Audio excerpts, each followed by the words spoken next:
Hello students, as you are aware that operational levels, one of the most important subject is enterprise operation.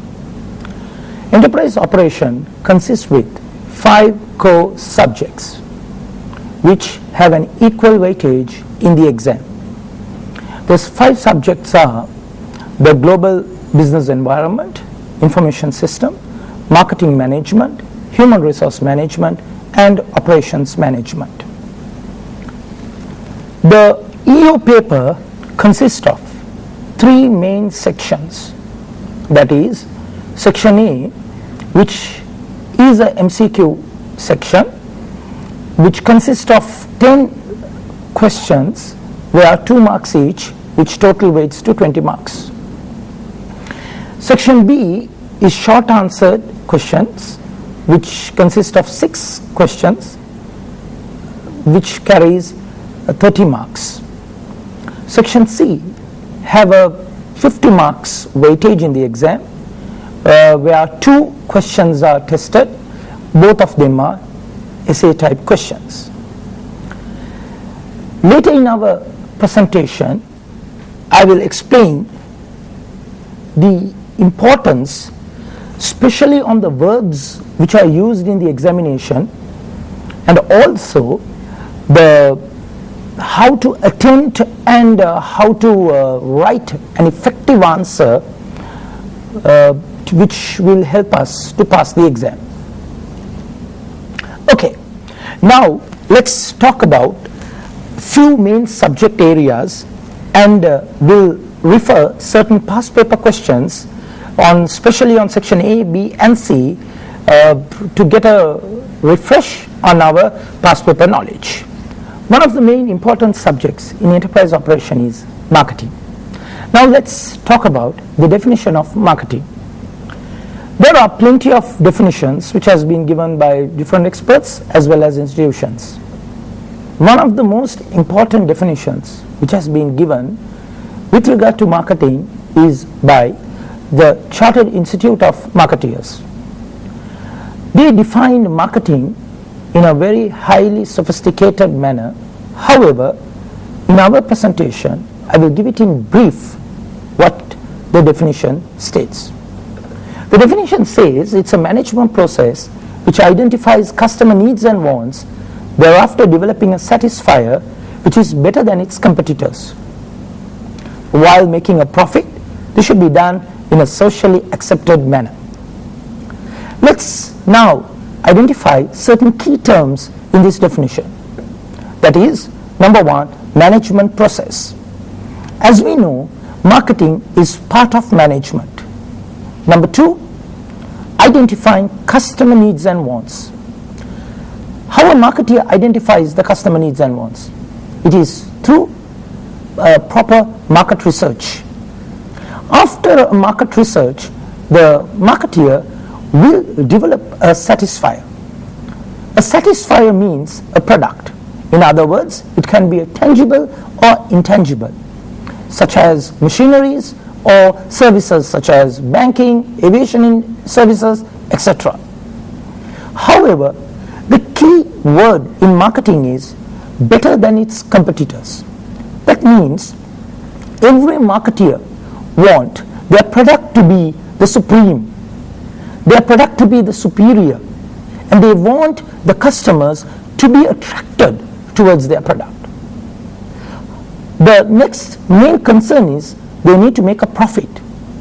Even though they make a profit, their profit should be socially accepted. So, as we know now, marketing is identifying customer needs and developing a satisfier. So let's talk about our main heading for today's presentation. That is the marketing planning process. As we know, there are large number of companies who have become success in their industry, and they have done lot of marketing efforts to bring their products into the supremacy. So, to identify the customer needs as well as to present a product or to delete a product from the market, a proper market plan should be there. So therefore, it is vital and important as marketeers as well as students that we need to identify what is a market planning process. The definition of market planning process states something like this. It is a comprehensive blueprint which outlines an organization's overall marketing efforts. Marketing plan should go in line with the corporate mission, which in turn provides the context for these corporate objectives. Let's talk about what is this market planning. Of course, there are certain companies which have done their marketing activities perfectly. Some have crashed in their market planning process because of certain lacknesses or limitation with regard to the planning processes. Let's take an example. One of the leading MNCs who deleted a product from the market, which is a very popular toiletry in Sri Lanka. When they deleted the product from the market, they understood that the importance of deleting the market is not to damage the brand name or the corporate mission of the organization. They were mainly concentrating on innovation. They are mainly concentrating on how that we can be competitive in the market.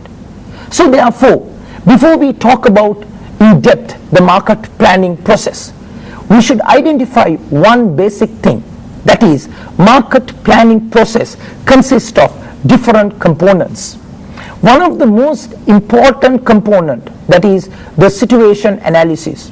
My dear students, you should always understand the examiner can test you in a point where, number one, he can test the students can check with regard to what are the components of marketing plan, or he can take one of the main components from the marketing plan and he can test you one of these marketing plans with regard to the examination point of view. First, let's talk about what is situation analysis. In marketing plan, situation analysis is one of the prime vital element or the component in marketing. That is, markets need to be identified clearly. That is how. In other words, situation analysis can be seen in two basic analysis. That is, number one, SWOT analysis, other one is PESTEL, or very popularly known as Pest Analysis. SWOT analysis is an analysis which mainly concentrates about the strengths, weaknesses, opportunities and threats which an organization will be facing. As we know, certain SWOT elements which have contribute a lot to the most of these organizations.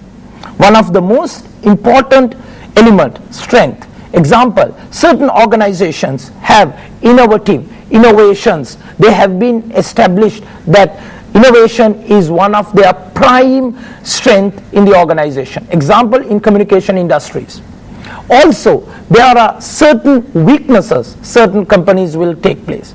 That means, example, high labor turnover. The other one will be the opportunities. These opportunities are the new market shares, new market segment, etc. And also the most important, and which most of the companies are really sensitive on this element, is the threats. So SWOT analysis is a part of situation analysis. Before we plan anything else, we should firstly identify what is SWOT, how the SWOT will be influence the organization, how the SWOT will influence the industry as whole. So as you know now, we have already discussed about SWOT. So let's take a small break and we'll come back to one of the most important situation analysis, that is the macro environmental analysis.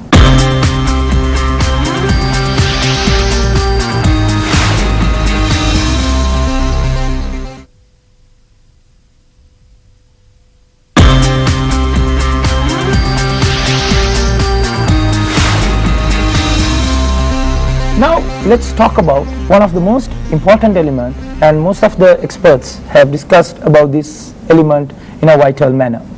That is the pest analysis, or very popularly known as pest analysis. Organizations are not isolated. They are within a society. We have understood there are two types of environmental factors, that is microenvironmental factors as well as macroenvironmental factors. Micro factors are factors which are considered to be controllable elements within an organization. Some experts says these factors are reactives, or in other words, these factors reacts.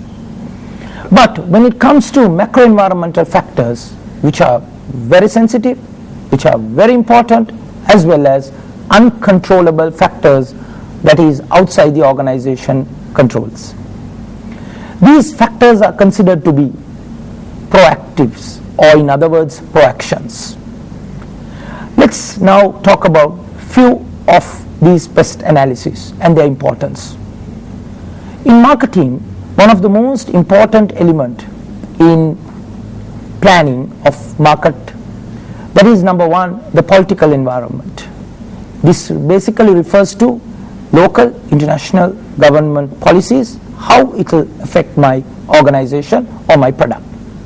Also, students, please note that this pest analysis is not only negative impact, it can also give a positive impact to the organization. The next important element is economic environment.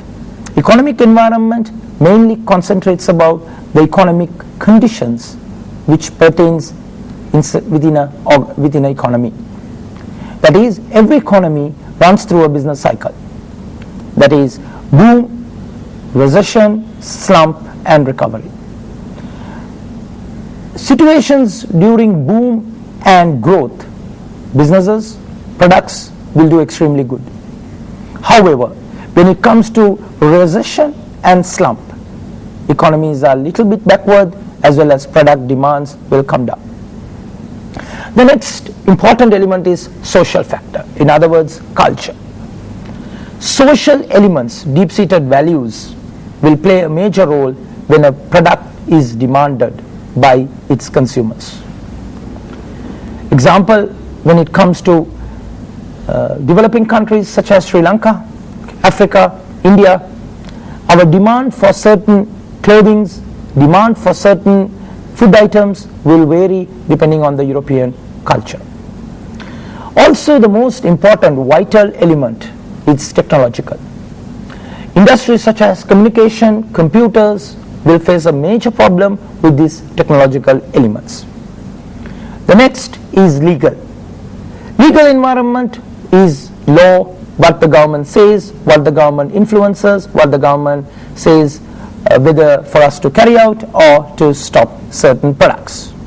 Example, as every one of us we know, certain tobacco related products have certain implications with regard to marketing. The next is ecological or environmental factors. As we know, natural disasters such as tsunami, drought, floods will cause certain products to demand high, certain products not to demand at all.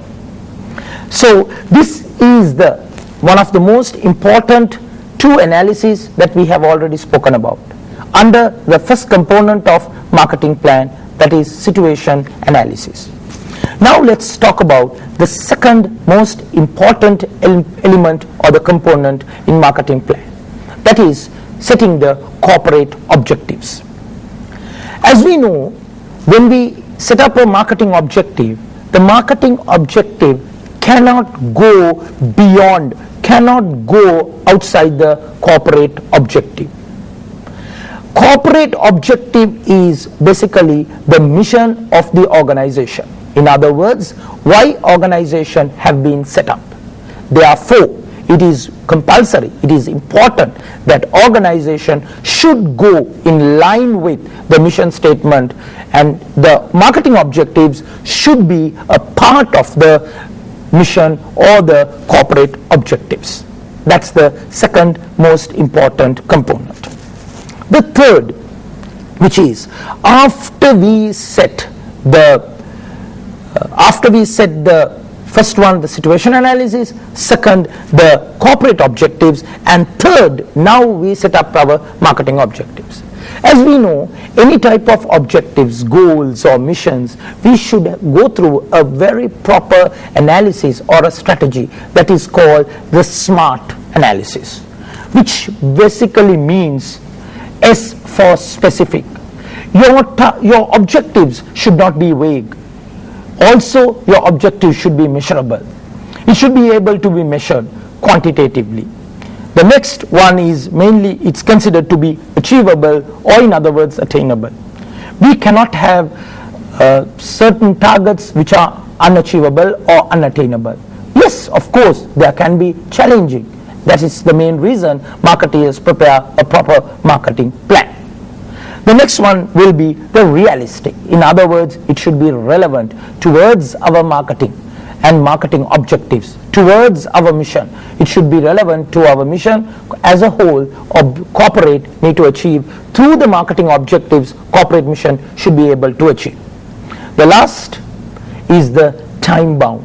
It is one of the most important element, that is, marketing plan should go in line with a time base. The fourth important element or the component will be the marketing strategy. In other words, devising an appropriate marketing strategy. Even in the examination point of view, the examiner, especially on section B or section C, examiner can test you one of these elements and he can ask you to write a short answer or essay type answer with regard to these areas. That is, very popularly the marketing strategy, the marketeers popularly call this as STP, stands for segmentation, targeting and positioning. Segmentation means what? It is very clear that we can't enter into a mass market. We should enter into a targeted market. So how can you target a market? A market can be targeted based on its distinct features. That is, distinct features can be based on its customers. That is, based on certain demographic trends, example, age, gender, etc. Very popular examples are there, like for cosmetics, example for garments, etc. And also, there are certain other bases of segmentation, like geographic, socio-economic, etc. The next point on marketing strategy is targeting. Once we have distinctly segmented the market, we will identify what is the most attractive segment for us to be entered into. There will be a concern based on profitability and growth in that particular market. So on this ground, target marketing will be based on the segmentation. In other words, target customers will be attracted through the most important marketing tools, which is known as marketing mixers. After identifying the target market, the product will be positioned in the market accordingly. As we know, there are several positioning strategies. Certain positioning strategies have been discussed in depth by leading experts like Michael Porter. When we consider these certain strategies, especially in positioning, certain companies such as Walmart, they have been entered into the market and they established the market position as cost leadership.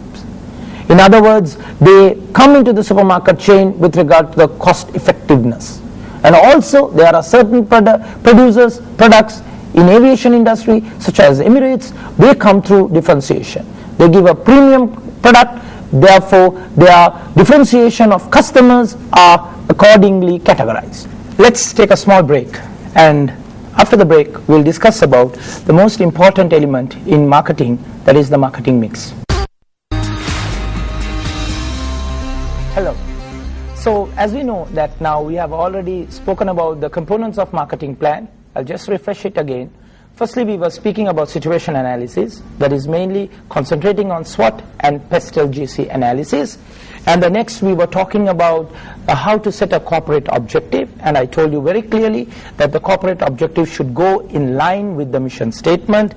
The next one, how do we to create a marketing objective, in other words, how to set the marketing objectives with a very proper analysis which is called SMART analysis.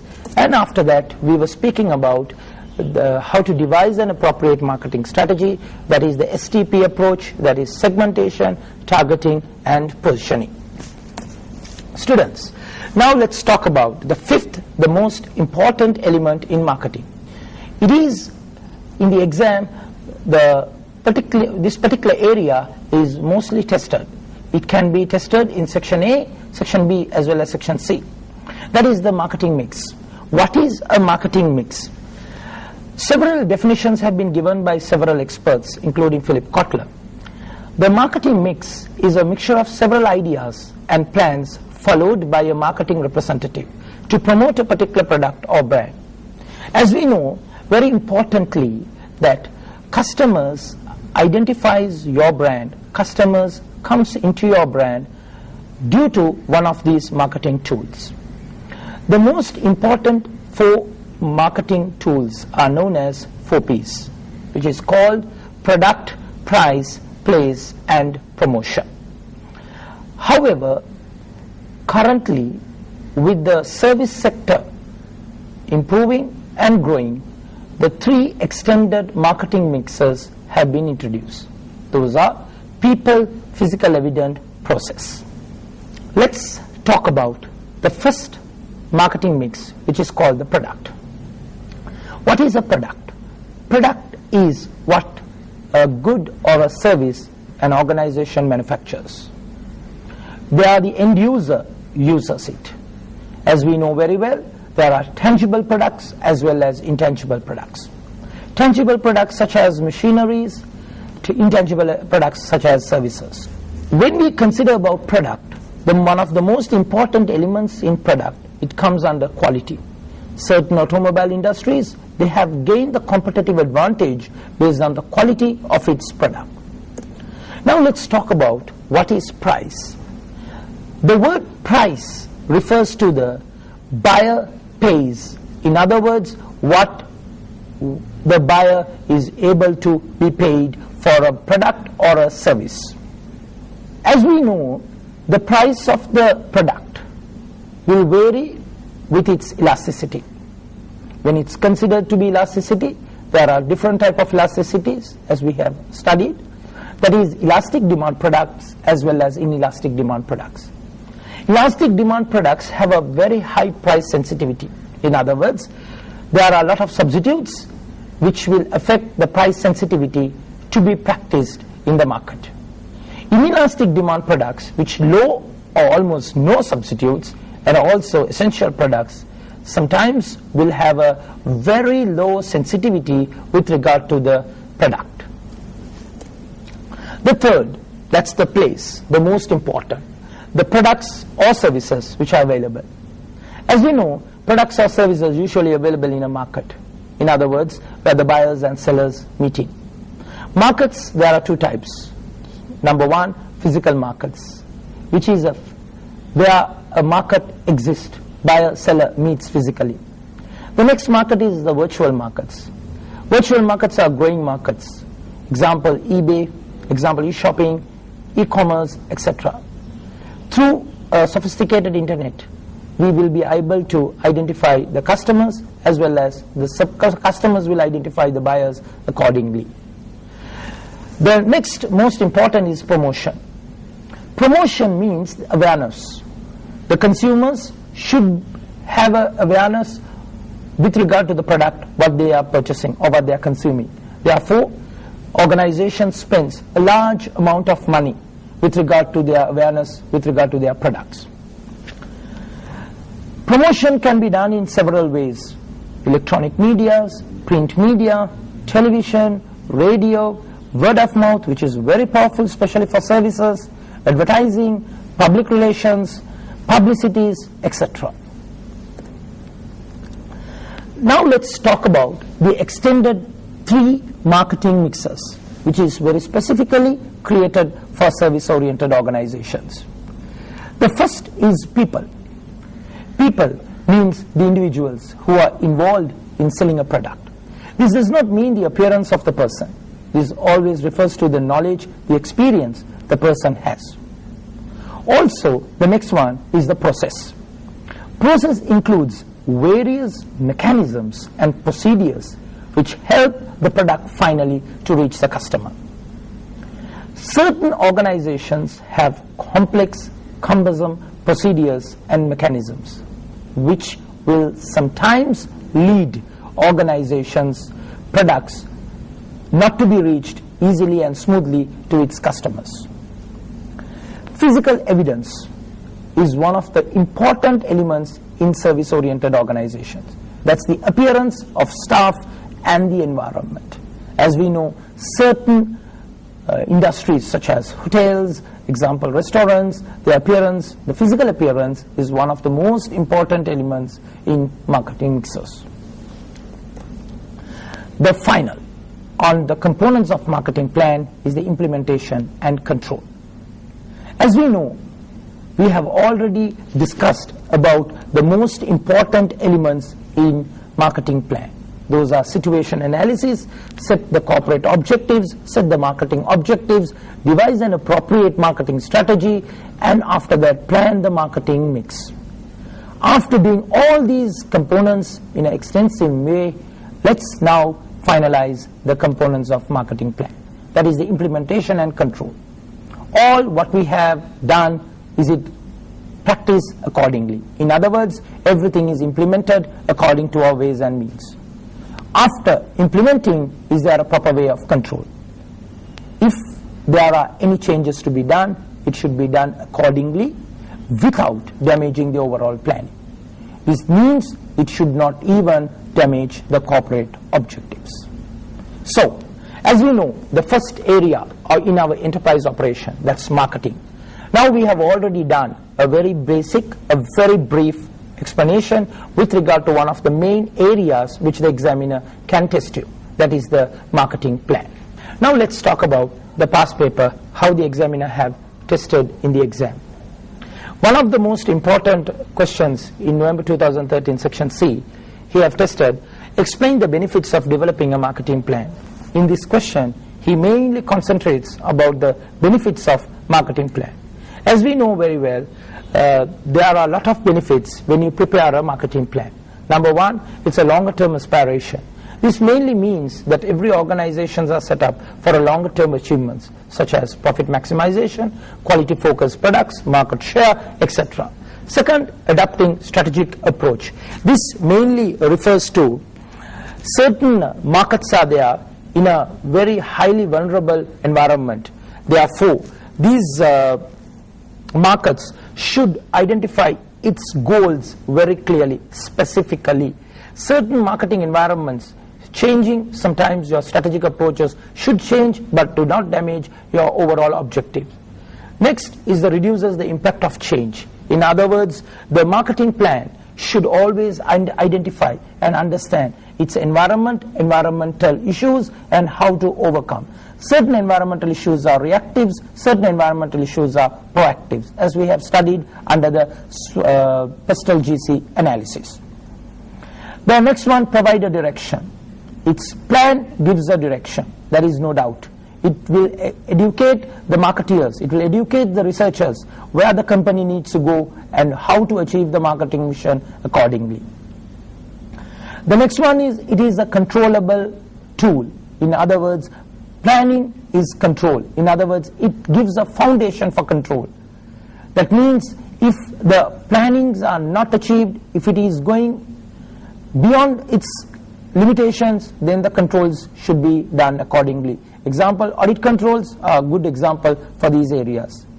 The next, informed decision making. Informed decision making means where the stakeholders should be informed properly, where, when, how the organizational objectives, marketing objectives are to be achieved.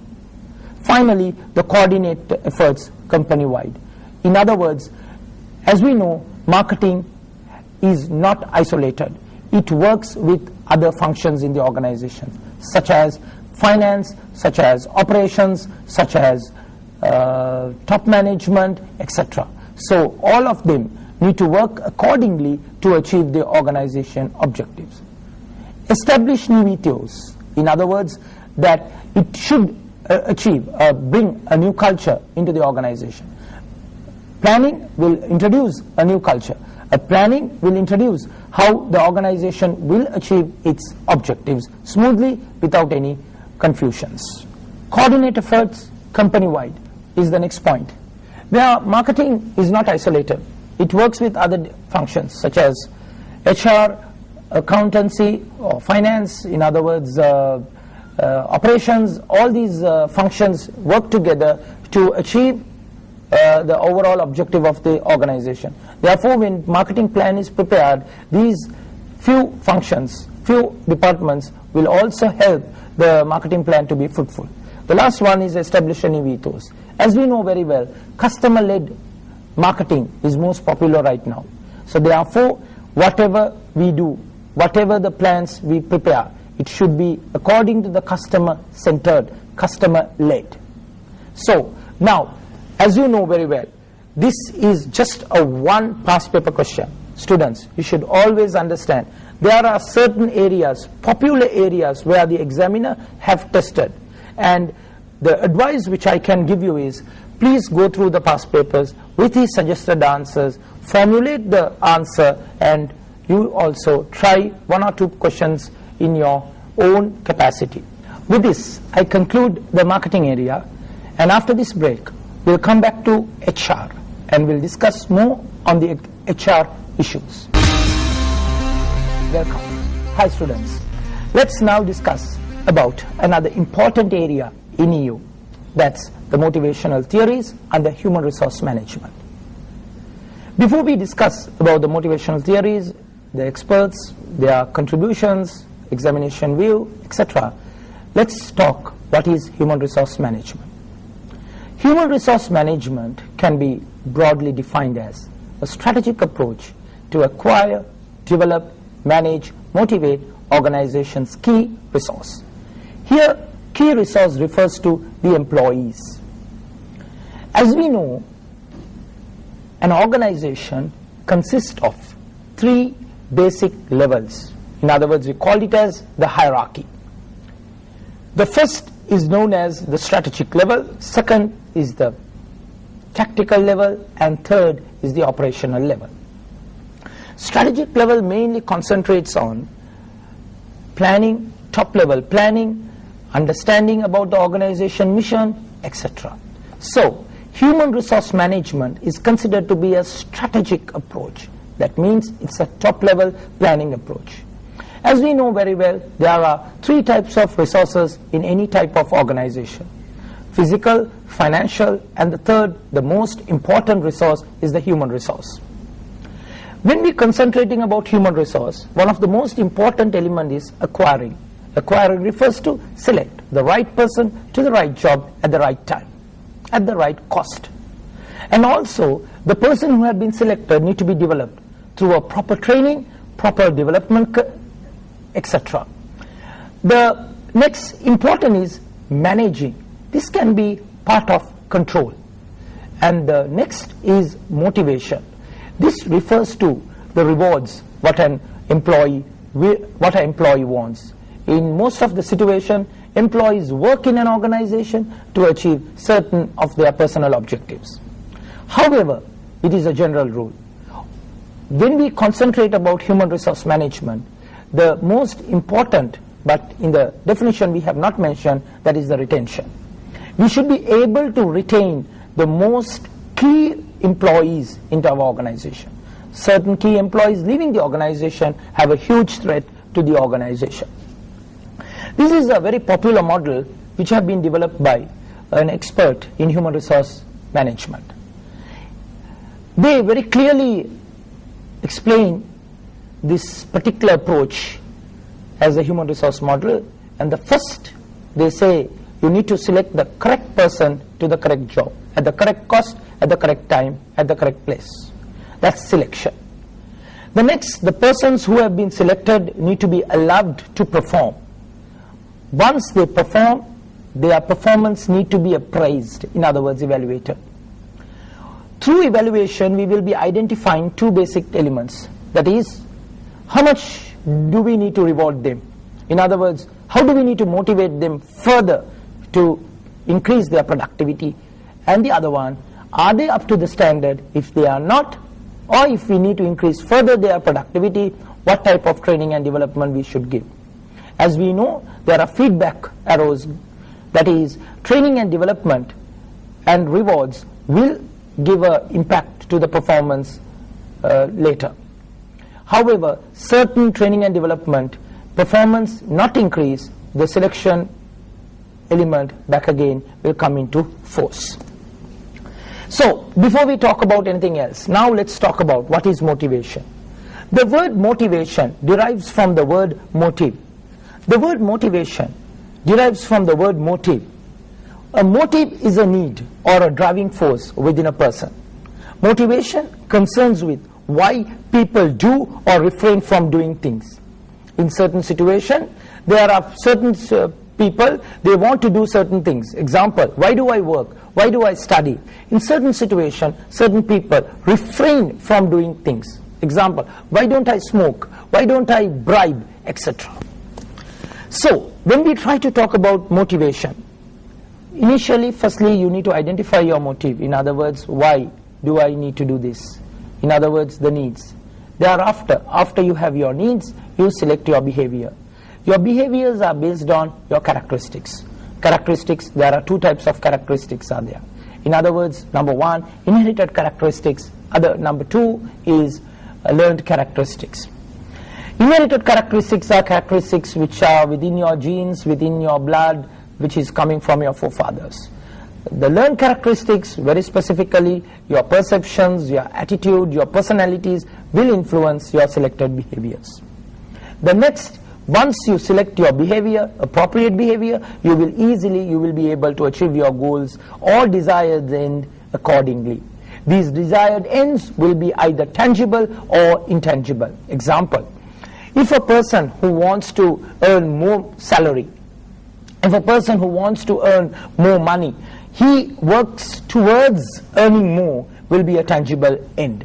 In other words, in certain situations, certain people who wants to work hardly to achieve certain recognition in the society, so they are achieving certain recognition, it will be considered to be intangible desires or goals.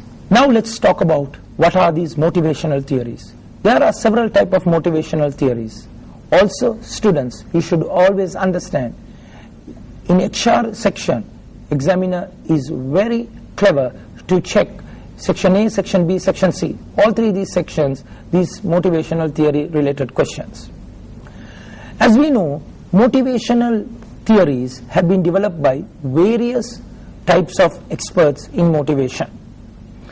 And these theories concentrates in different aspects in motivation. Example, there is a theory need approach. In other words, the human behaviors are influenced by certain needs. These needs, how it will affect the motivation. The next is the participation approach. As we know, there are certain management experts who have explained participation will lead to change human behaviors, which will lead for an effective motivation process. Also, experts such as the father of scientific management, Frederick W. Taylor, who have explained very clearly, who have explained in depth, the scientifically what is the impact towards motivation. The opposite of scientific approach, which has been spoken by great legend Elton Mayo, on his own studies, he said, human relations plays a major vital role in motivation. So, on this ground, let's now talk about one of the most important approach in motivation theories. It's called need approach, in other words, the needs theory. There are three popular needs approaches which have been developed by three most popular experts in motivation. Number 1, Maslow's hierarchy of needs. Number 2, McGregors Theory X and Theory Y. And the last is Herzberg's two-factor theory. Now let's talk about Maslow's hierarchy of needs. Before we talk about Maslow's hierarchy of needs, let's talk about who is Maslow. Maslow is a US psychologist who mainly discussed about humanistic psychology. He categorized human needs into two. In other words, basic needs or physiological needs and secondary needs or psychological needs. Maslow identified higher order needs as well as lower order needs. Higher order needs mainly concentrating the secondary needs, that is the psychological needs, and lower order needs mainly concentrating of the physical needs. Now let's talk about the Maslow's hierarchy of needs, or also in other words it's known as universal needs theory. The most basic need a human will go across for survival purpose is called the basic need. In other words, it is the biological needs. Basic needs mainly defines or states the instinct to stay alive, survival needs. In other words, it's the food, clothing, sleep, etc. When it comes to an organization point of view, an employee's point of view, it's the basic salary or the safe working condition an employee requires, that is to safeguard his biological. The next primary or the biological need is called safety needs or security needs. Once your tummy is full, you will concentrate about your protection from the physical environment, in other words natural disasters, in other words protection from insects, danger, etc. When it comes to an employee point of view, it's the job security, it's the fringe benefits an employee will require, will want. So these are the two primary needs an employee mainly concentrates about. And also please note, these primary needs are mainly concentrating the factor money. If you have money, you will be easily achieving these two biological needs. The third need is known as the social or love need. This need refers to belonging, affection, in other words respect. Once your biological needs are achieved, your psychological needs improve. Where in an organization point of view, working as a group, a friendship, etc. will fall under the social or love need. The fourth need in Maslow's hierarchy of needs is called the esteem or the ego needs, where the need for social status, esteem, self-respect, etc. In this particular need, the employee or the person mainly concentrates about his power, his social capacity, in other words his respect to be highlighted. So in an employee point of view, it is the high job status, the designation, what he or she requires, wants within an organization. The most important and the most powerful need according to the hierarchy of needs, according to Maslow's own word, what a man wants to become, he have become. That is, to reach the top, to achieve a complete success. Of course, there are several respected individuals in the world who have come to this level and who have achieved their proper success accordingly. In an organization point of view, it's the achievement in work, challenging a job, etc. In other words, characters such as Sir Richard Branson, characters such as Steve Jobs, who have come to reach this level, self-actualization, and they have reached the top, and what they want to achieve, they have achieved.